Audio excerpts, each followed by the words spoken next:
Mission के अंतर्गत कई सारे वीडियो के माध्यम से के बारे में जानकारी दी जाती है। अभी आप सब लोगों के बीच हमारे माननीय जिला पदाधिकारी महोदय का पदार्पण हो चुका है। हम लोग उनसे नम्र निवेदन करेंगे कि आए और मंचासीन हो, साथ ही साथ उप विकास आयुक्त महोदय, अपर जिला दंडाधिकारी महोदय, हमारे माननीय प्रमुख साहब, हमारे माननीय मुखिया जी, सभी लोगों से अनुरोध होगा कि कृपया मंच पर आवे और मंचासीन हो। हमारे पुलिस अधीक्षक महोदय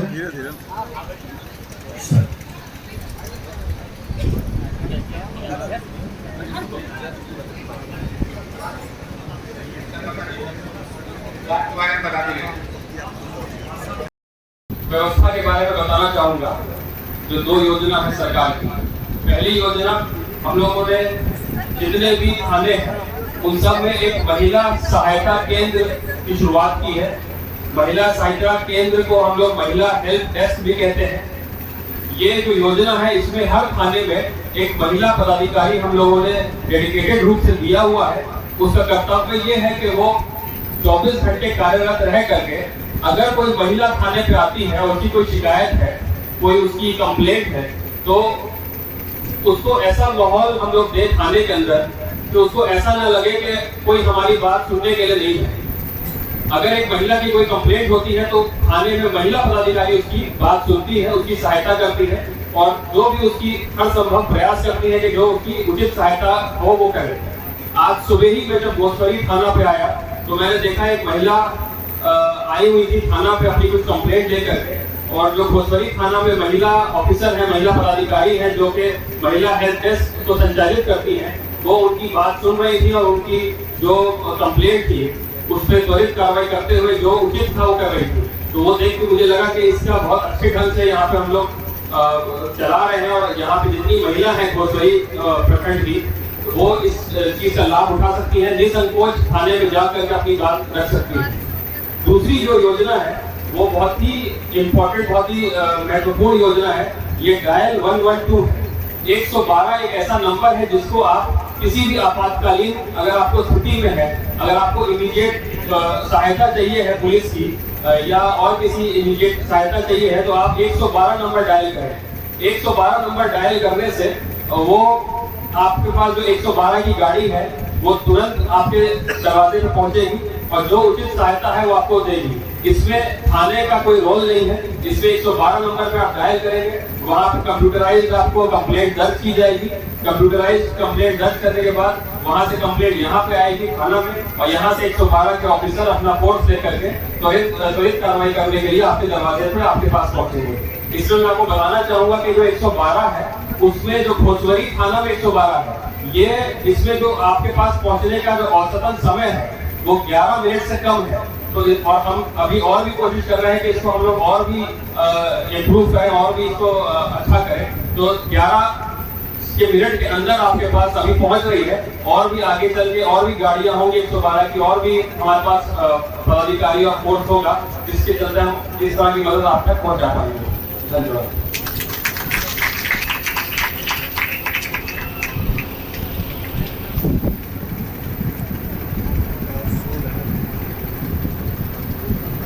आज के जनसंवाद कार्यक्रम में उपस्थित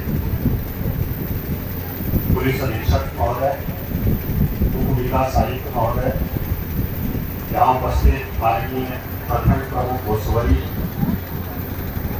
अनुमंडल पदाधिकारी, जिले से अनुमंडल से प्रखंड से आए हुए सभी पदाधिकारीगण, यहाँ उपस्थित इस पंचायत की माननीय मुखिया जी, यहाँ उपस्थित हमारे सभी माननीय जनप्रतिनिधिगण, भोसवरी पंचायत और भोसवरी प्रखंड से बड़ी संख्या में आए हुए सभी हमारे बड़े बुजुर्ग भाई बहन, मीडिया के सभी मित्रगण, ये जनसंवाद कार्यक्रम जो हम लोगों ने शुरू किया है सभी प्रखंडों में, उसका मुख्य उद्देश्य यही है कि सरकार द्वारा जो योजनाएं चलाई जा रही हैं उसके बारे में और अधिक जानकारी और जागरूकता फैलाई जाए, लोगों को बताया जाए और उसके क्रियान्वयन में कुछ कठिनाइयां अगर आ रही हैं तो उसके संबंध में भी सुझाव प्राप्त किया जाए, उसमें और सुधार लाया जाए। यही मुख्य उद्देश्य है इस कार्यक्रम का। और आप लोगों से सबके साथ बातचीत करने का एक मौका हम लोगों को मिल रहा है इस कार्यक्रम के माध्यम से। लगभग 1-1.5 घंटे से आपको विभिन्न योजनाओं के बारे में बताया जा रहा है। कुछ यहाँ के जो लाभुक थे वो भी अपना अनुभव शेयर किए हैं, आप लोगों के साथ अपना अनुभव बताए हैं, साझा किए हैं। और अभी हम लोग लगभग 50 से अधिक योजनाएं हैं जिनके बारे में आपसे बातचीत कर रहे हैं और उसके बारे में और अधिक जानकारी आप सभी लोगों को उपलब्ध करा रहे हैं और आपसे एक फीडबैक प्राप्त करना चाह रहे हैं। योजनाएं बहुत हैं, हम सभी लोग जानते हैं। बच्चे के जन्म से लेकर के और उसके बड़े होने तक शिक्षा दीक्षा सभी, और उसके बाद कहिए कि एक तरह से मृत्यु तक के लिए योजनाएं हैं सरकार की। जन्म पर जैसा डीसी साहब बताए, सिविल सर्जन साहब बताए कि अस्पताल में अगर प्रसव होता है, बच्चे का जन्म होता है तो 1400 रुपये वहाँ तो निःशुल्क होना है, फिर 1400 रुपये वहाँ उपलब्ध कराया जाता है। फिर बच्चे को हम देख रहे हैं थोड़ा बड़े होने पर उसका टीकाकरण वगैरह और सब जो होता है बच्चियों का, मुख्यमंत्री कन्या उत्थान योजना है जिसमें की राशि उसको प्रदान की जाती है। फिर आंगनबाड़ी में जाएंगे, वहाँ भी उनकी देखभाल की जाती है, निःशुल्क सुविधा है। विद्यालयों में बच्चे जाएंगे, वहाँ पर बिल्कुल निःशुल्क शिक्षा है। और उसके साथ साथ उनको पोशाक की राशि, छात्रवृत्ति की राशि, बड़े होने पर हायर क्लास में जाने पर 9वीं क्लास दोनों को, और फर्स्ट डिवीजन पास होते हैं, बच्चियां पास होती हैं तो उनको फिर मेधावृत्ति की राशि भी उपलब्ध कराई जाती है। 10,000, 15,000, BA पास करती है 25,000 रुपये और भी बढ़ गया है। इस प्रकार से राशि उपलब्ध कराई जाती है। बाकी वृद्धावस्था में पेंशन, आप सभी लोग अवगत होंगे, पेंशन की सुविधा सबको है। पहले काफी कठिनाई होती थी लेकिन अब आसानी से पेंशन स्वीकृत हो जाती है, उसको आसान बनाया गया है। राशन कार्ड सभी परिवारों को जो पात्र हैं, पहले राशन कार्ड में भी काफी कठिनाई होती थी, उसको भी बहुत आसान बनाया गया है।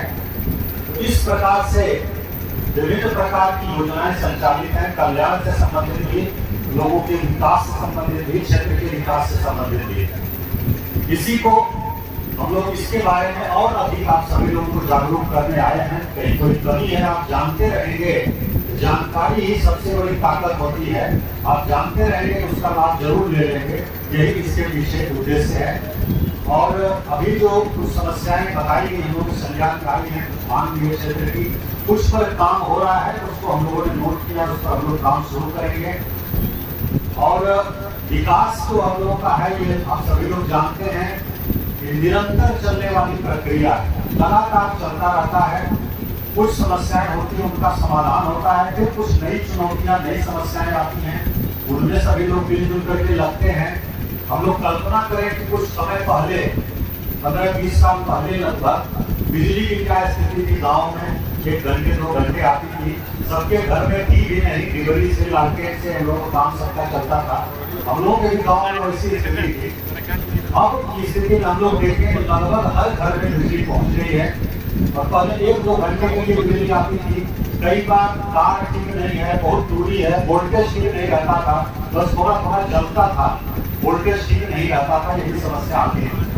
लेकिन आज के डेट में हम लोग देखते हैं कि गुणवत्तापूर्ण बिजली पहुंची है, सभी घरों में पहुंची है। सड़कों की स्थिति में भी भारी सुधार हुआ है, आप सभी लोग जानते हैं, देख रहे हैं आंखों के सामने। बाकी सरकार की जो अन्य योजनाएं हैं उसमें भी काफी सुधार हुआ है। कुछ गैर कमियां है, जहाँ सुधार की गुंजाइश है, हम लोग अवगत हैं, जानते हैं। अभी कुछ समय पहले तक हम लोग देखते थे कि राजस्व कर्मचारी की भारी कमी है, पंचायत सचिव की भारी कमी है, विद्यालयों में शिक्षकों की भारी कमी है। इनको भी चरणबद्ध ढंग से दूर करने का प्रयास हो रहा है। अभी राजस्व कर्मचारी और पंचायत सचिव की बड़े पैमाने पर बहाली हुई है। विभिन्न प्रखंडों में, अंचलों में लोगों को भेजा गया है। पहले एक कर्मचारी 4-4, 5-5 हल्का के चार्ज में रहते थे, एक पंचायत सचिव 4-4, 5-5 पंचायत के चार्ज में रहते थे, उससे मिलना मुश्किल होता था, काम कराने के बाद दूर है। लेकिन आज जब संख्या बढ़ी है तो विभिन्न पंचायतों में, विभिन्न हल्कों में इनकी प्रतिनियुक्ति पदस्थापन किया गया है और वे लोग सेवा उपलब्ध करा रहे हैं। इसी प्रकार शिक्षकों की कमी विद्यालयों में है, विभिन्न विषयों के हम लोग जानते हैं, जहाँ विद्यालय में जाते हैं ये समस्या आपके सामने, उसके लिए भी शिक्षक बहाली का कार्य चल रहा है। आप अवगत हैं कि लगभग 2.25 लाख शिक्षकों की बहाली के लिए परीक्षा हो चुकी है, उसका रिजल्ट आना है और फिर से दिसंबर में भी 50-55 हजार शिक्षकों के लिए बहाली के लिए वैकेंसी निकलने वाली है। इस प्रकार से प्रयास लगातार चल रहे हैं। जो समस्याएं, जो चुनौतियां हैं, उनको देखते हुए उनको दूर करने के लिए लगातार प्रयास चल रहे हैं। और अभी पंचायत सरकार भवन भी हम लोग देख रहे थे वीडियो में, विभिन्न पंचायतों में बन रहा है, लेकिन वहाँ सर्विस की उपलब्धता जो है वो ठीक नहीं है, इसको हम लोग जानते हैं। पंचायत स्तरीय सभी कर्मी वहाँ बैठने लगे नियमित रूप से, वहाँ से सेवा प्राप्त हो सभी पंचायत के लोगों को। ये हम लोगों का सपना है, सरकार का सपना है, इसको हम लोग सुनिश्चित कराएंगे। उसमें कुछ गैप है और जो कुछ मांग रखी गई, जैसे प्रखंड की मुख्य रूप से प्रखंड मुख्यालय हम लोग बार बार आते हैं, देखते हैं, हम लोगों को भी ठीक नहीं लगता है और उसके लिए हम लोगों ने जगह से लिख किया यहीं सामने ही, और उसका भूवर्जन हो चुका है। और उसका भवन बनाने के लिए हम लोगों ने प्रस्ताव ग्रामीण विकास विभाग को भेज दिया है। जल्दी ही स्वीकृति प्राप्त करके भवन निर्माण का कार्य भी हम लोग शुरू करा देंगे। इसके पहले घोसवरी में स्वीकृत हुआ, आपका रतमल गोला में हुआ, जहाँ के निर्माण कार्य चल रहा है, लगभग आधा बन गया है। अब हम लोगों का लक्ष्य यही है कि घोसवरी प्रखंड का अंचल कार्यालय का भवन जल्दी से जल्दी स्वीकृत हो और बने। जो थाना है उसके लिए भी हम लोगों ने उसके बगल में ही जमीन अर्जन कर लिया है, भूवर्जन हो गया है, वो भी स्वीकृति की प्रक्रिया में है, उसका भी भवन जल्दी से हम लोग बनवाना सुनिश्चित करेंगे। हम लोगों का जो अस्पताल है, प्राथमिक स्वास्थ्य केंद्र, उसकी भी स्थिति बहुत खराब है, हम लोग देखते हैं, जानते हैं उसको। उसका भी सामुदायिक स्वास्थ्य केंद्र का भवन निर्माणाधीन है और उसका तेजी से काम चल रहा है। 1 फ्लोर बन चुका है, 3 मंजिला बिल्डिंग है, उसका भी हम लोग चाहेंगे कि जल्दी से जल्दी निर्माण कार्य पूरा हो जाए और घोसवरी प्रखंड के लोगों को अच्छी स्वास्थ्य सुविधा मिले। और बाकी जो आवासीय विद्यालय, हाई स्कूल, खेल का मैदान इत्यादि की मांग प्रखंड प्रमुख जी ने रखी है, उसको हम लोगों ने नोट किया है। मुख्य समस्या जमीन की होती है, सरकारी जमीन की उपलब्धता की होती है, उसको हम लोग खोजेंगे और उसको भी कार्यान्वयन कराने का प्रयास करेंगे। आप सभी लोग बड़ी संख्या में यहाँ उपस्थित हुए, कार्यक्रम में शामिल हुए, आप सभी लोगों के प्रति बहुत आभार व्यक्त करते हैं, सम्मान व्यक्त करते हैं। इसी के साथ अपनी बात को समाप्त करते हैं। बहुत बहुत धन्यवाद।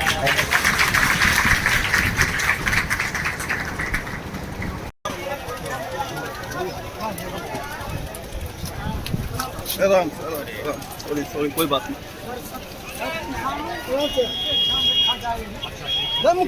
बहुत पिछड़ा क्षेत्र है ये और तेजस्वी भाई का अपना इलाका है।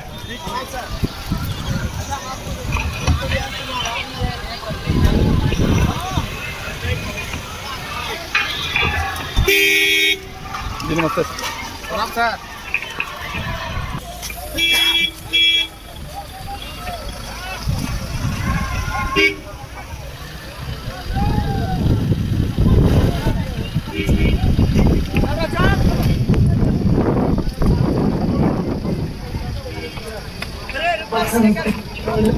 मेरा